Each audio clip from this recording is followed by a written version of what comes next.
ผมมาโวคอลไดคนใหม่มาด้วยสวัสดีครับชื่ออะไรครับชื่อกิฟกินก่อนครับสวัสดีครับกินก่อนกินข้าวก่อนนะบอกเดี๋ยวผมสั่งข้าวผมเจฟฟรีนะฮะส่งมาไวด้วยส่งนานเท่าไหร่ไม่ได้อัดเพลงใหม่นานเท่าไหร่ละโอ้ตั้งแต่นับ1ก็เดือน2 เดือนแล้วมึนละไปเวทมา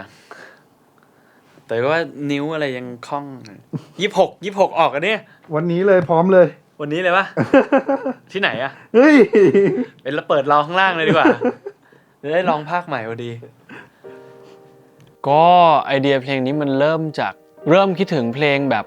68มีกรูฟแบบเหนียวหน่อยอะไรเงี้ยครับก็เลยรู้สึกว่าในบั้มนี้ยังไม่มีแล้วก็บั้มที่แล้วก็ไม่มีคอนเทนต์จริงก็เป็นคอนเทนต์ที่ผมเก็บไว้ประมาณหนึ่งแล้วล่ะเก็บไว้มาสักพักแล้วเป็นหนึ่งในเรื่องที่อยากเล่าอะไรเงี้ยซึ่งมันก็เกี่ยวกับส่วนใหญ่แล้วเวลาเรามองคนอื่นหรือว่าคนอื่นมองมาที่เราอะไรเงี้ยส่วนใหญ่เรามักจะมองแต่ในเรื่องที่ดีอ่ะชีวิตเขาดีจังเลยอบอุ่นจังเลยเขาดูมีแบบความสัมพันธ์ที่ดีเขาดูมีชีวิตที่ดีการงานดีอะไรต่างๆคือเรามักจะมองแต่ในมุมดีๆแต่หมายถึงว่าบางครั้งอ่ะผมว่าเราทุกคนน่ะเราจะมีมุมที่ยากลำบากหรือว่าจะต้องเหนื่อยมันจะมีความรู้สึกหนึ่งที่มันขึ้นมาที่เราจะรู้สึกว่ามันคงมีแค่เราคนเดียวแหละมั้งที่จะเข้าใจตัวเองหรือว่าเข้าใจสิ่งที่เรากำลังเจออยู่ได้ดีที่สุดอะไรอย่างเงี้ยก็เลยนึกถึงพี่เติร์ดทิลลี่เบิร์ดจะเป็นคนที่เวลาที่เราต้องการคอนเทนต์อะไรที่มันลึกซึ้งแต่ว่าจะติดความแบบหม่นหน่อยๆเราจะรู้สึกว่า Happy Tears เราจะนึกถึงพี่เติร์ดอยู่ตลอดอะไรเงี้ยเพราะเขามักจะเขียนเพลงออกมาได้ตรงกับสิ่งที่เราหมายความอะไรเงี้ยครับก็เพลงนี้ก็เหมือนกันหมายถึงว่าพอเราบีฟไปจริงๆแล้วมันก็มีการบีฟกันไปบีฟกันมาคุยไปคุยมาอะไรเงี้ยพอคุยกันไปถึงปุ๊บออกมาเป็นเพลงนี้ผมรู้สึกว่ามันค่อนข้างตรงกับความหมายที่ผมอยากจะเล่าอะไรเงี้ยครับคือหลักๆเราว่าเรามาหาโทนแหละพี่เต๋อได้คือเพลงเนี้ยคุยกับบิวกินตัวเขาเองเขาไม่อยากให้มันแบบไม่อยากให้มันฟูมไฟล์แต่โอเคมันก็ต้องมีน้ำหนักหรือมีไดนามิกอะไรบางอย่างเดี๋ยวเรามาลองฟังเขาลองแล้วบาลานซ์ตรงนี้ไม่แค่คุมว่า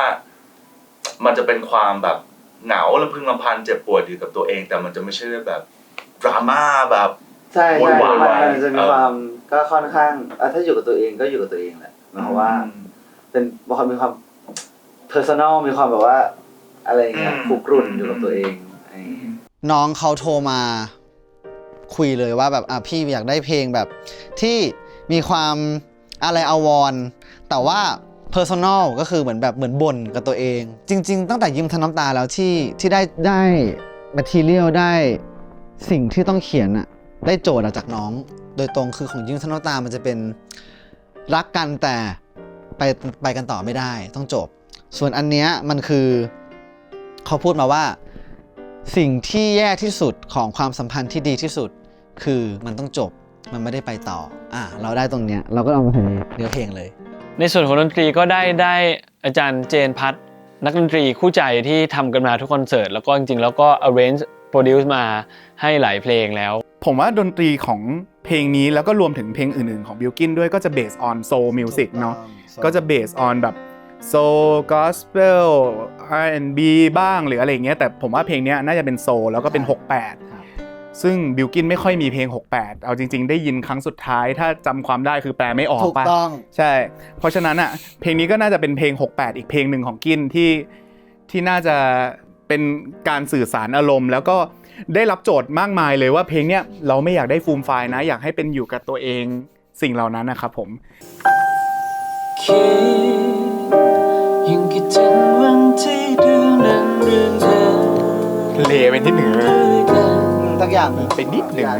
ยิ้มได้ยิ้มตอนที่เธอหันมาเพลงนี้แฟลตนะพีชโอเคน้องพุทธต้องอันนี้นิดนึงยกพิชตัวเองขึ้นมานิดนึงตอนนี้ทุกอย่างมันอาจจะแฟลตไปหน่อยเพราะว่ามันเป็นเลยเทคจริงหรือเปล่าเขาเลยจริงอยากให้รีแลกซ์ใช่อย่าไปคิดว่ามันจริงมันไม่มีอะไรจริงเว้ยทุกอย่างเป็นเรื่องโกหกใช่ทุกอย่างเป็นเรื่องโกหกเว้ยอย่าไปคิดว่ามันจริงพวกเราไม่ได้นั่งอยู่ในนี้พวกไม่มีใครมีตัวตนอยู่ตรงนี้ตัวปลอมเหมือนกันปลอมเปิดอากาศยังคิด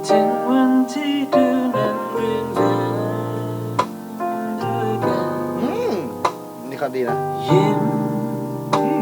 ได้ยิ้มตอนที่เธอหันมายิ้มให้ฉัน โอเคยังคิดถึงวันที่ดูหนังเรื่องเดิมไอ้ตรงเดิมอ่ะใช่แคชโดได้แต่ว่า เอาอันนี้เอา ผมชอบเวลาที่มันเล่นมากเลย เพราะมันจะไม่ทำจริงๆคือตรงคำว่าเดิมอ่ะกับคำว่ายิ้มอ่ะน้องพุทธมันจะมีความแบบว่า มันจะมีความลากแบบ แตะช้าไปหน่อยกว่า ลา จะ ก แตะ ลากแล้วแบบมีความนุ่มนวลแล้วก็แบบมีความสุขอะไรอย่างนี้ ได้ครับ ครับ เพราะว่าตอนเทคที่น้องซ้อมอ่ะมันออกมาไอสิ่งนั้นมันออกมาเว้ยเราแค่ต้องการสิ่งนั้นเฉย คิดยังคิดถึงวันที่ดูหนังเรื่องเดิมด้วยกัน อันนี้ดีนะเนี่ย ๆนี่ ยิ้ม ได้แต่ยิ้มตอนที่เธอหันมายิ้มให้ฉัน อุ้ยอันนี้ไหม เทคแดง อันนี้ไหม อันนี้เทคแดง อันนี้ไหม อันนี้ดีมาก อันนี้ดีนะเนี่ย เทคแดงแต่งผีเลยเทคแดงแต่งผีเลยอันนี้ดีมากโอเคอ่ะกูช่วยน้องเขาเต็มที่เลยน้องพูดโอเคไหม โอเคไหมพี่โอเคไหมครับ เราโอเคครับเราโอเคติดตรงไหนบอกได้เลยนะครับ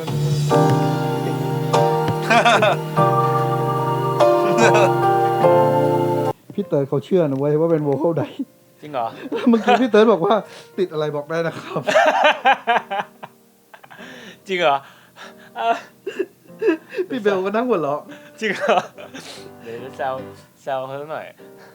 ผมว่าพี่เติร์ดเขาเป็นคนที่คาแรคเตอร์ของเขาว่าเขาเป็นคนเขียนเมโลดี้ค่อนข้างมีการเดินทางอยู่แล้วเต็มไปหลบไปมิกซ์ลงมาหลบลงมาเต็มมูดมันจะค่อนข้างแบบสวิงไปสวิงมาอะไรเงี้ยซึ่งผมว่ามันก็ทำให้เพลงนี้มันพิเศษด้วยอะไรเงี้ย รอบเนี้ยเราได้มือกลองชื่อดังมาอัดก็คือจอห์น J.R. โรบินสันนะครับผมคนนี้ก็อัดเพลงให้ไมเคิลแจ็กสันอัดเพลงให้เดวิดฟอสเตอร์มาเยอะมากแล้วก็เรามีโอกาสได้ร่วมงานกับเขาอีกครั้งหนึ่งก็คือเราส่งโน้ตส่งทุกอย่างไปให้เขาอัดแล้วก็ไม่น่าเชื่อเขาส่งมาแบบปึดกลับมาเลยอะไรเงี้ยแล้วก็ผลลัพธ์ที่ได้ก็คือดีมากๆครับผมแล้วก็รวมถึงพี่มาร์ชที่มาเล่นเบสให้เราแล้วก็น้องแฮมที่เป็นมือกีตาร์ให้บิลกินตลอดการทัวร์ของบิลกินอยู่แล้วอะไรเงี้ยครับแล้วก็ผมเองเช่นกันที่ได้อัดเปียโนต่างๆครับผมรวมถึงคุณแพทริกด้วยที่มาเป็นเรคคอร์ดเอนจิเนียร์ให้กับเราครับผม วันที่สดใสวันที่อุ่นใจมีเธอข้างกายฉันมีความหมายมีใครชื่นชมและพูดกันว่ารักเราเหมือนฝันแต่เขาจะรู้ไหมวันที่ต้องลา เมื่อกี้รู้สึกว่าจริงๆขึ้นมาสตรองแล้วแต่ว่าวันที่สดใสมันแข็งมันไม่ค่อยสดใสแบบวันที่สดใสวันที่คือขอความแบบว่า ตอนนี้เรายังแฮปปี้อยู่นะยังแฮปปี้อยู่จนที่บอกว่าแต่เขาจะรู้ไหมอ่ะคือมาหักตรงนั้นว่าที่บรรยายมาทั้งหมดที่พรรณนามาไม่ได้แฮปปี้หรอกอะไรอย่างเงี้ย วันที่สดใสวันที่อุ่นใจมีเธอข้างกายฉันมีความหมายมีใครชื่นชมและพูดกัน ดีมาก ว่ารักเราเหมือนฝันแต่เขาจะรู้ไหมวันที่ต้องลาจาก ยากไหมพี่กิน ก็ไม่ยากไม่ง่ายครับระดับ8 เต็ม 10ทำยากผมว่ามันเป็นเรื่องอารมณ์กับกรูฟมากกว่าอะไรเงี้ยนอกนั้นมันก็ค่อนข้างนั่นแหละมันเป็นเพลงแบบเพลงมูดเล่าอารมณ์ ผมรู้สึกว่าน้องสื่อสารทางอารมณ์ได้ดีขึ้น ไม่ต้องทำอะไรมากเลยเหมือนเขาบอกแค่บอกว่ารู้สึกอะไรก็ร้องออกมาคือเขาคอนเน็กกับมันได้ง่ายขึ้น แล้วก็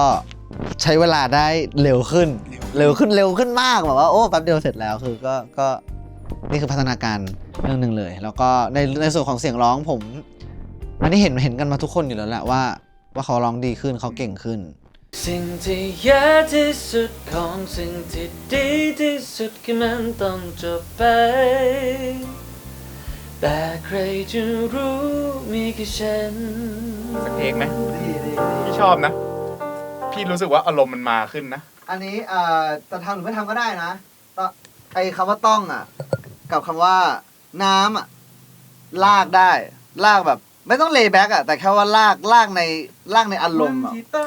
วันที่ต้องลาเจ็บแค่ไหนว่ามันน้ำตามันแบบมันคือกรีดร้องด้วยความเจ็บปวดเพราะว่าเราเล่าทั้งเพลงมาแบบดีหมดแล้วอันนี้มันคือแบบพาร์ทที่แบบไม่มีใครรู้อ่ะ แต่เขาจะรู้ไหมวันที่ต้องลาเจ็บแค่ไหนว่าไม่นานตาขนาดไหน หน้าทำไมอ่ะ รักเท่าไรยิ่งพูดรักเท่านั้น อันนี้ดีเลย ที่แย่ที่สุดของสิ่งที่ดีที่สุดคือมันต้องจบไป เก่าอ่ะ อันนี้เก่า สุดเลยอ่ะ แต่ใครจะรู้มีแค่ เชื่อว่ายากที่จะ replicate สิ่งนี้ เฮ้ย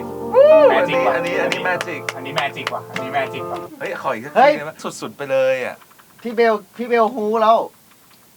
โดน อัน เส้ นี้ พี่ ดี เบล นะ อันนี้ดีนะ ดีไหมอันนี้ฟิลเหอะอันนี้ฟิลแล้วเนียบ ช ด้ อ ว บ ย อันนี้แล้วนะ เออ ดีนะคือพวกเราแบบเราเมื่อกี้เรานี่เราบนน้องหน้าพี่เจนแล้วว่าดี โอเคอีกสักทีนะฮะ อีกสักทีก็อะไรที่ทำไปแล้วก็นั่นแหละครับ รักเราเหมือนฝันแต่เขาจะรู้ไหมวันที่ต้องลาเจ็บแค่ไหนว่าไม่นานตาขนาดไหนยิ่งแค่รักเท่าไรยิ่งปวดร้าวเท่านั้น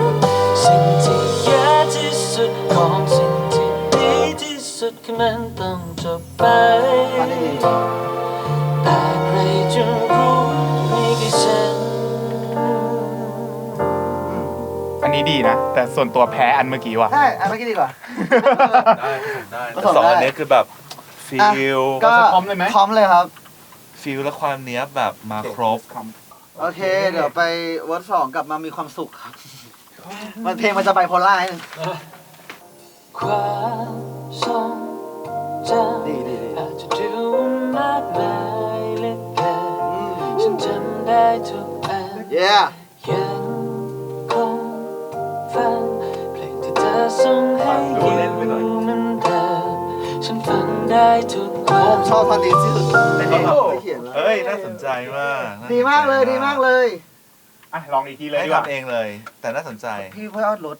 ลูกคอได้หน่อยปะ ได้ได้ ลดเราว่าลดวิบัโต้หน่อยได้ลอง ใช่ ลดสิ่งเหล่านี้ได้เลยนะ ผมอัดร้องนักร้องเหนื่อยที่สุดคือคนนี้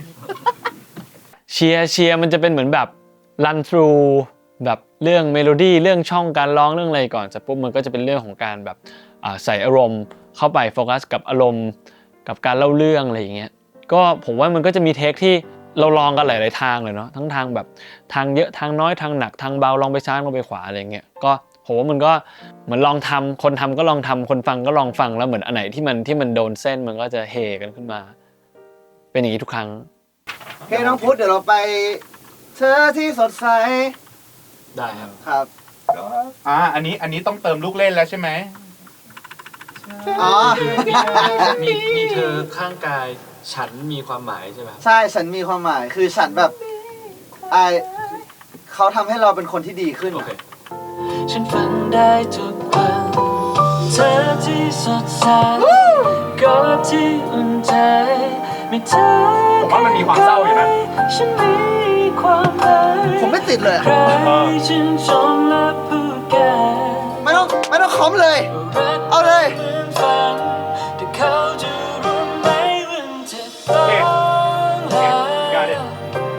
อันนี้อะไรวัน37 นี่คือสิ่งที่ดีที่สุดที่ออกมาจากปากน้องนี่แมจิคอลมาก มันแต่เมื่อกี้ฟังไม่ได้โฟกัสตลอดแต่แค่รู้สึกว่าเปิดมามันจะแบบมันจะโรแมนติกมันจะหวานๆแต่แค่รู้สึกว่าบางประโยคอ่ะมันนี้ความแบบเข้มข้นขึ้นก็เลยรู้สึกว่า ครับ น่าจะผสมได้ ผสมได้ครับแต่ว่าเมื่อกี้ตรงหลบดีมาก ใช่ เลย แต่แมจิกที่เกิดขึ้นอ่ะผมว่ามันดีมากๆเลยนะที่เรามีแบบเทคเดียวล้วนๆแล้วใช้เทคนั้นล้วนๆเยอะมากๆเลยนะ เทคแดงใช่ ใช่ เราเรียกว่าเทคแดง เรียกว่าเทคแดง เท take main ใช่เทคแบบว่า คือพิเศษสุดดอกจันไว้ดาว ใช่ ติดดาวไว้อะไรเงี้ยเขาทำได้เยอะเหมือนกันครับ จริงๆไม่แน่ใจว่ากล้อง behind อาจจะเก็บ insert สิ่งเหล่านั้นได้ไหม มีอยู่ คือ มีอยู่ เวลากินร้องปุ๊บไอเราสองคนจะกรี๊ดกัน จริงๆเราสามคนพี่เบล พี่เบลด้วยมันมี ใช่ ที่ผมตีหมอนอ่ะ เอาหมอนเคลี้ยงพื้น อันนั้นดี ผม จริง ทุบ ดีแบบ โต๊ะอะไรอย่างเงี้ย พูดดีเวิร์ดสองคือเวิร์ดสองกับคำร้องของที่ผมเขียนกับสิ่งที่น้องร้องคือถูกต้องอ่ะคือแบบอันนี้คือสิ่งที่ดีกว่าที่เราคาดหวังไว้อ่ะว่ามันจะออกมาดีขนาดเนี้ยครับมันคือเนี่ยแล้วมันจะไป แต่ใครจะรู้มีแค่ฉัน อันนี้หลบใช่ปะ อันนี้หลบ เฮ้ยอาจจะหลบได้วะ ลองดูครับ ขอฟิล เท่าไรยิ่งปวดร้าวเท่านั้นสิ่งที่ยากที่สุดของสิ่งที่ดีที่สุดก็มันต้องจบไป ดีมากพี่ แต่ใครจะรู้มีแค่ฉัน พี่ว่าจอบไหม ได้แล้ว ได้แล้ว แต่พี่ติดหายใจเมื่อกี้นะแต่ใครจะรู้ ผมไม่ติด คือพี่เติร์ดอะพอทุกๆครั้งเลยพอเขาเป็นนักร้องอะเขาก็จะค่อนข้างเข้าใจเรื่องของเรนจ์เสียงในการใช้ร้องเพลงอะไรเงี้ยซึ่งเขามักจะใช้เรนจ์ที่ค่อนข้างกว้าง ก็คือสูงก็คือไปสูงสุดต่ำก็คือลงมาต่ำอะไรเงี้ยแล้วก็มีความยากรวมถึงอันนี้รวมบวกกับดีไซน์การร้องที่เขามาคุมร้องอีกอะไรเงี้ยมันก็จะมีวิธีการเอื้อนมีลูกแอดลิบมีอะไรต่างๆมีการดีไซน์ของดนตรีที่มันส่งกับการร้องอะไรบางอย่างที่มันทำให้เพลงนี้มันไดนามิกแล้วก็ยากขึ้นไปอีกอะไรครับ มีแค่ฉัน นี่นะ มีแค่ฉัน ได้หมด เสียงสูงเนี่ยพูดถึงเสียงสูงมันมีท่อนที่สูงอยู่คือมีแค่ฉันแต่ว่าคือเนื่องจากเราเคยฟังเขาร้องไอไม่โอมาถูกกดที่ผมจะร้องได้อีกอะไรเงี้ยฉะนั้นเขาทำได้อยู่แล้ว เขาแค่ต้องเขาเรียกไงเหมือนเข้าทรงเหมือนเข้าทรงเหมือนว่าเข้าทรงปั๊บอ่ะเครื่องติดแล้วก็ยาว ตรงนั้นแหละคือสิ่งที่ไม่ใช่แค่บิวกินครับนักร้องทุกคนต้องแม้กระทั่งผมเองอ่ะก็ต้องแบบสมมติเข้าห้องอัดปั๊บแล้วไม่ได้สักทีเพราะอะไรคือมันเครื่องมันยังไม่มาใช่ วันที่รักกันที่แค่ไหนว่ามันสวยงามขนาดไหนยิ่งเคยรักเท่าไร เฮ้ย ยิ่งปวดร้าวเท่านั้นสิ่งที่ยากที่สุดของสิ่งที่ดีที่สุดที่มันต้องจบไป สิ่งที่ยากที่สุดของสิ่งที่ดีที่สุดคือมันต้องจบไปแต่ใครจะรู้มีแค่ฉัน ไม่รู้แหละผมขอ ไม่เป็นไรไม่เป็นไร ผมขอนะที่น้องเขาเพิ่มแอดลิบผมขอก้อน อ่ะช้อปปิ้งกันเลยฮะผมว่าผมพอใจแบบอารมณ์ในเทคหลังๆแล้ว ดีครับ ฝากเพลงใครจะรู้นะครับก็เป็นเพลงที่ผมค่อนข้างผูกพันแล้วก็อินกับเพลงนี้ในช่วงเวลานี้มากๆอะไรเงี้ยแล้วก็เป็นอีกหนึ่งเรื่องที่เรารู้สึกว่าเราอยากจะเล่าในวันนี้ในวิธีการแบบนี้ในการทำงานแบบนี้แล้วก็ผลลัพธ์ออกมาผมก็ค่อนข้างแฮปปี้แล้วก็ดีใจมากที่มันออกมาในรูปแบบปลายทางแบบนี้ก็หวังว่าทุกคนจะชอบเหมือนกันอยากให้ทุกคนลองฟังแล้วก็ลองดู MV กันเยอะๆนะครับผมฟังได้ทางสตรีมมิ่งทุกช่องทางดู MV แล้วก็เอาไปใส่แผ่นเสียงใครมีคอนเทนต์อะไรที่เหมาะๆก็ลองไปใส่แผ่นเสียงดูนะครับ สิ่งที่ยากที่สุดของสิ่งที่ดีที่สุดคือมันต้องจบไปแต่ใครจะรู้มีแค่ฉัน